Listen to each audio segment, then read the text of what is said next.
Saudara, pembangunan Istana Presiden di Ibu Kota Baru Negara direncanakan dimulai pada tahun ini. Presiden Joko Widodo bahkan diagendakan meletakkan batu pertama, simbol dimulainya pembangunan. Istana Presiden direncanakan dibangun di kawasan Sepaku, Kalimantan Timur. Selain Istana Presiden, proses pembangunan Ibu Kota Baru Negara juga saat ini memasuki tahap pembebasan lahan serta pembangunan akses jalan ke Ibu Kota sesuai arahan pemerintah pusat. Terakhir kan katanya bulan depan akan ada peletakan batu pertama. Tapi yang jelas infrastruktur menuju sana, jalan sudah diperlebar, kemudian pembebasan lahan sebagian sudah terpenuhi, sebagian besar. Dan jalan tol akan dipersiapkan untuk dari jalan tol yang ada ke Ibu Kota Negara. Kita ikut apa yang kata pemerintah pusat aja, kata Pak Gubernur Samit Nawato. Peletakan batu pertama di daerah mana? Ya di Istana Negara, di PPU. Iya. Desain berjudul Nagara Rimba Nusa karya Urban Plus memenangkan sayembara desain Ibu Kota Baru yang diumumkan Desember 2019 lalu. Konsep yang ingin diusung adalah menyandingkan antara manusia dan alam tidak saling menguasai satu sama lain. Pada konsep Nagara Rimba Nusa juga terdapat Plaza Bhinneka Tunggal Ika dan Danau Pancasila, serta ada kawasan diplomatik, bisnis, dan komersial, serta permukiman.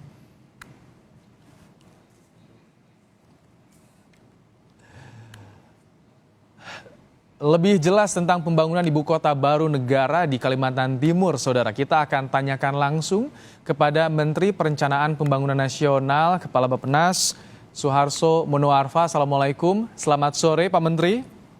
Waalaikumsalam warahmatullahi wabarakatuh. Selamat sore Pak Ibrahim. Baik, terima kasih. Pak Menteri, jadi saya ingin konfirmasi. Tadi Wakil Gubernur Kalimantan Timur sampaikan bulan depan atau bulan April ada peletakan batu pertama. Apakah betul, Pak Menteri? Wah, belum. Itu belum. Targetnya di tahun ini bulan apa rencana peletakan batu pertama, Pak Menteri? Ya pokoknya nanti kalau sudah semuanya terpastikan, saya kira baru kita bicara soal kapannya itu. Tetapi insya Allah kita berharap tahun ini kita bisa meletakkan batu pertama, kita lakukan groundbreaking di Ibu Kota Negara, ya, dan itu ditandai dengan peletakan batu pertama untuk Istana Presiden sebagai titik nol dari Ibu Kota Negara yang baru itu. Tetapi sebelum sampai ke sana tentu ada prasyarat, kondisi yang harus kita penuhi secara ketat gitu. Ya, prakondisi dan kondisi inilah yang harus kita penuhi, yang sedang kita kejar. Karena memang kita harus memulainya lebih cepat. Kalau kita bisa mulainya tahun ini, setidak-tidaknya segala suatu persiapan untuk pembangunannya bisa kita lakukan pada tahun ini, insya Allah tahun 2024 selama 3 tahun kita bisa melangsungkan pembangunan itu, dan pembangunan itu diharapkan selesai untuk core-nya, yaitu yang terdiri dari Istana Presiden, kemudian kantor-kantor kementerian, kemudian perumahan jabatan, dan perumahan umum yang lainnya, kemudian tentu pusat-pusat pelayanan publik seperti untuk kesehatan, ya, kemudian untuk pendidikan, sekolah tentu harus ada karena kita akan memindahkan sejumlah ASN ke Ibu Kota Negara itu. Jadi saya kira itu step-stepnya yang harus kita ikuti. Tetapi yang harus kita penuhi dulu adalah prasyarat kondisio sine qua non itu yang harus dipenuhi. Kalau kondisio sine qua non-nya itu terpenuhi, maka saya kira mudah-mudahan tahun ini kita sudah bisa mulai, dan 17 Agustus 2024 kita bisa berharap memperingati Indonesia merdeka pada tahun itu di Ibu Kota Negara. Baik, Pak Menteri, jadi belum ada gambaran apakah di semester 1 atau semester 2 2021 ya kapan peletakan batu pertama. Tapi Iya, iya, karena begini Ibrahim, iya kondisi gimana? sine qua non-nya itu adalah terkait dengan bagaimana kita mengendalikan pandemi ini. Oh, baik. Mengendalikan pandemi ini kan ada dua. Sekarang ini kita sedang berupaya untuk melakukan vaksinasi, tapi pada saat yang sama kita juga harus taat pada protokol kesehatan. Nah ini kenapa? Kenapa harus kita ikuti? Karena ini akan menjamin masyarakat menjadi yakin gitu, jadi ada trust di publik bahwa tidak akan tertular atau daya tular dari virus itu menurun, ya daya penularannya ke masyarakat maksud saya itu bisa dicegah sehingga tidak ada peningkatan yang luar biasa atas kasus-kasus yang baru, itu penting buat kita. Nah, jadi ini beriringan ini. Nah, kalau kita ikuti jadwal herd immunity itu akan tercapai pada bulan Maret 2022.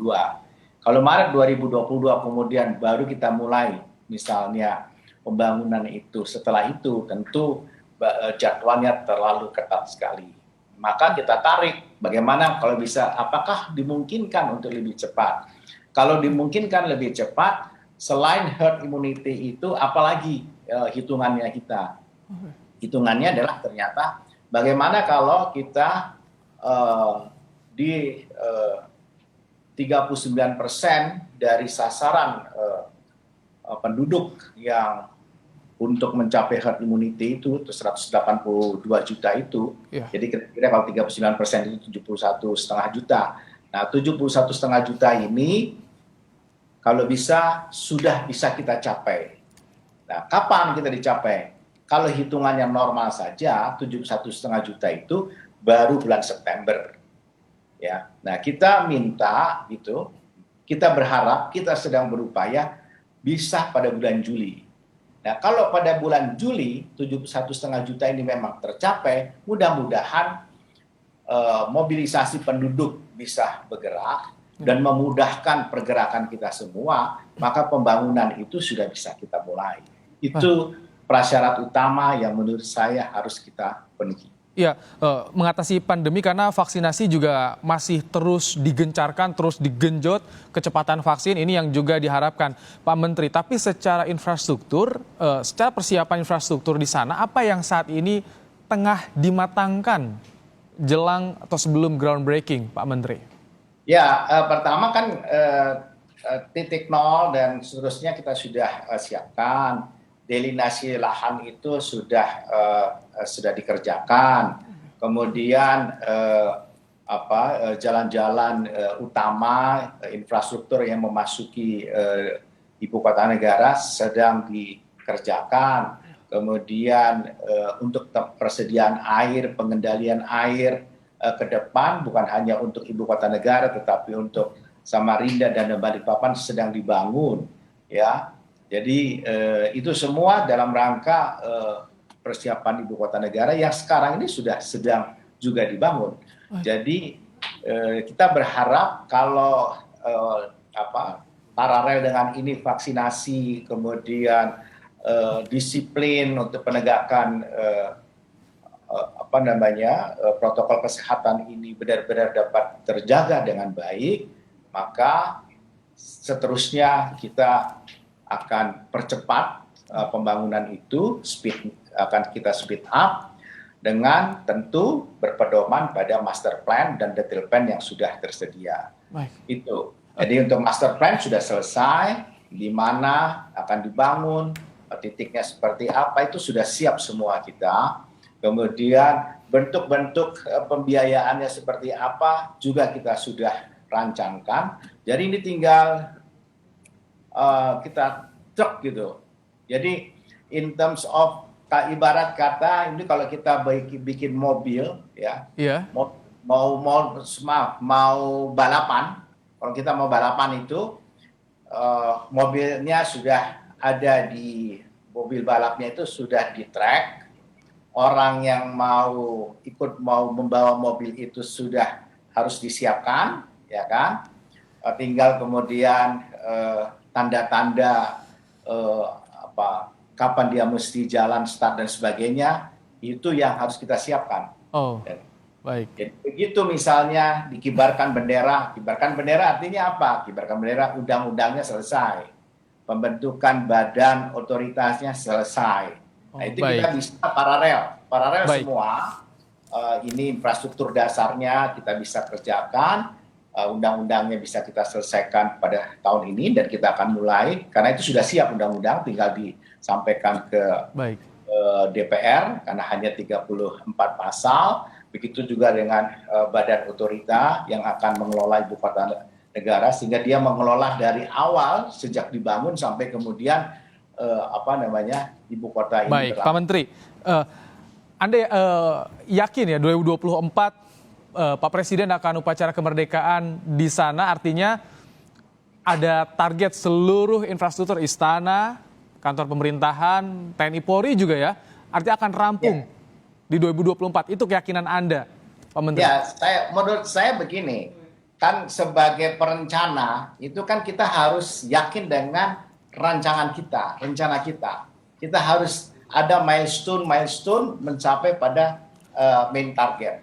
Jadi main targetnya itu tanggal ini, pelan-pelan milestone-nya itu kita dekati, kita pecahkan satu-satu sampai kita sampai pada milestone dan akhirnya main targetnya tercapai. Nah, secara perencanaan itu sudah siap semuanya. Itu yang penting buat saya dan buat kita semua. Yang kedua adalah juga dalam hal pembiayaan, bagaimana caranya pembiayaan ini tidak memberatkan APBN. Supaya kita tidak dihadapkan dengan ini APBN, kenapa kok harus ke ibu kota negara, sementara kita tidak mengurusi pandemi. Ingat ya, kita sudah menggelontorkan dana yang cukup besar untuk mengatasi pandemi ini, ya sekitar 700 triliunan pada tahun lalu. Iya. Ya, kalau tahun ini juga berlanjut, kira-kira kita sudah akan mendekati 800-900 triliun. Itu artinya sama dengan membangun 2 ibu kota negara. Baik. Nah, sekarang kita tidak akan mengganggu itu secara langsung, tidak ada upfront dari APBN yang begitu besar, tetapi kita akan memberikan kesempatan ini kepada pengusaha-pengusaha nasional kita untuk ikut membangun ibu kota negara. Baik. Dan ini menjadi ladang baru, business opportunity yang menggerakkan ekonomi Indonesia. Melibatkan Kalau investor. saya ingin mengatakan ini playing ground gitulah. Baik. Untuk para pengusaha nasional kita. Kita akan tunggu pelaksanaannya. Kita juga nanti akan menagih janji kepada Anda, Pak Menteri, soal bagaimana target peletakan batu pertama di bulan apa. Kami tentu akan menunggu soal ini. Namun terima kasih Pak Menteri Suharto Monoarfa, Menteri Perencanaan Pembangunan Nasional dan juga Kepala Bappenas telah menyampaikan informasi terkini perkembangan soal ibu kota negara yang baru Kalimantan Timur. Terima kasih Pak Menteri. Salam sehat. Usai jeda, Kompas Petang akan kembali saudara dengan informasi Presiden Joko Widodo menyaksikan secara langsung penyuntikan vaksin COVID-19 di Tanah Toraja, Sulawesi Selatan.